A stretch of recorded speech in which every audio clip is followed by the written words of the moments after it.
جانور ذبح کرتے وقت وہ کون سے طریقے ہیں جن سے جانور کو تکلیف کم پہنچے، اور کیا ایک جانور کو دوسرے کے سامنے ذبح کرنا مکروہ ہے یا نہیں؟ اس میں یہ ہے کہ جانور کو تو چھری چلے گی، تکلیف تو ہوگی، یہ جبھی تو تڑپتا اور ہاتھ پیر اچھلتا ہے. تو اس کا صحیح طریقہ ایک تو ہے کہ قبلہ رو اس کا چہرہ ہو.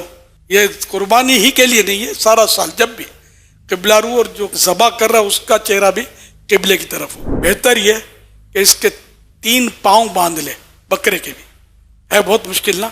بکرے کو پاؤں باندھیں گے تو لوگ ہنسیں گے کہ یہ چھوٹے سے بکرے کو قابو نہیں کر سکتا. یہ قابو کے لیے نہیں ہے، جو مصلحت ہے. اس کو 3 پاؤں باندھے اور اوپر کا پچھلا پاؤں نہ باندھے. اب کیا ہوگا، جب یہ کٹے گا تو یہ تڑپے گا.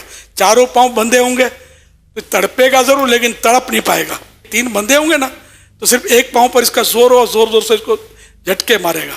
تو یہ سارا اندر کا خون جو ہے نا دھڑا دھڑ دھڑا دھڑ یہ یوں کرے گا، یہ پمپنگ کرے گا نا، یوں کرتا نا، تو یہ خون نکلتا چلا جائے گا. تو جلدی یہ خالی ہو جائے گا، ٹھنڈا بھی ہو جائے گا، اور گوشت صحت بخش ہوتا چلا جائے گا. ورنہ یہ خون اندر یہ جو جھٹکے اور یہ پٹکے اور یہ جو کرتے ہیں نا غیر مسلم لوگ، تو یہ ان کے لیے یہ جو سمجھتے ہیں وہ سمجھتے ہوتے ہیں. یہ اندر خون رہ جاتا ہے جو صحت کے لیے نقصان ہے.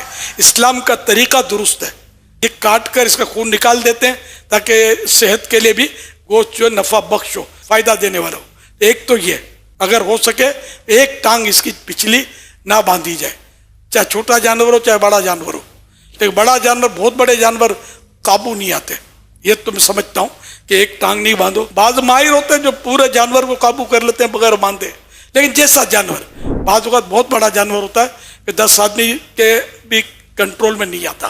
دوسرا یہ کہ چھری تیز ہو، اس کے سامنے چھری تیز نہ کرے. سرکار نامدار صلی اللہ علیہ وسلم ایک آدمی کے قریب سے گزرے، وہ بکری کی گردن پر پاؤں رکھ کر چھری تیز کر رہا تھا اور بکری اس کی طرف دیکھ رہی تھی. آپ صلی اللہ علیہ وسلم نے اس سے ارشاد فرمایا، کیا تم پہلے ایسا نہیں کر سکتے تھے؟ پہلے چھری تیز کر لیتے. کیا تم اسے کئی موتیں مارنا چاہتے ہو؟ اسے لٹانے سے پہلے اپنی چھری تیز کیوں نہیں کر لی؟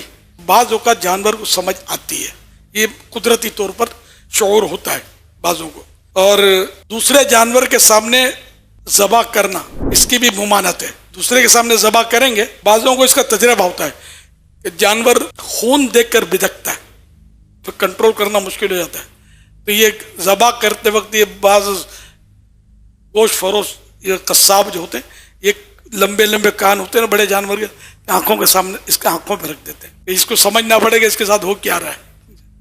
تو یہ ٹیکنیک ہے ان کی. تو یہ کہ منع ہے اسے کہ ایک جانور کے سامنے دوسرے جانور کو ذبح کرنا یہ مکروہ ہے، ناپسندیدہ ہے، بچنا چاہیے اس سے.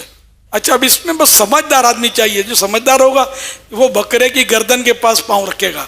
اناڑی ہوگا یا نہ سمجھ ہوگا، تجربہ، یہ پیٹ پہ اب گھٹنا رکھ دے گا. پیٹ پہ گھٹنا رکھنے سے بعض اوقات یہ ہوتا ہے کہ جانور جب کٹتا ہے تو اس کے معدے کے اندر جو مسالہ ہے وہ نکلنا شروع ہو جاتا ہے. کبھی آپ نے دیکھا ہوگا یہ نکلنا شروع ہو جاتا ہے ذبح کرنے کے وقت. تو یہ اس کو ذرا اضافی تکلیف ہے. جس کو قے ہوتی ہے آپ کو پتا کتنی تکلیف ہوتی ہے. تو اب اس حالت میں کٹے ہوئے جانور سے نکلے گا وہ پیٹ کا جو ہے غذا، کتنی تکلیف ہوتی ہوگی.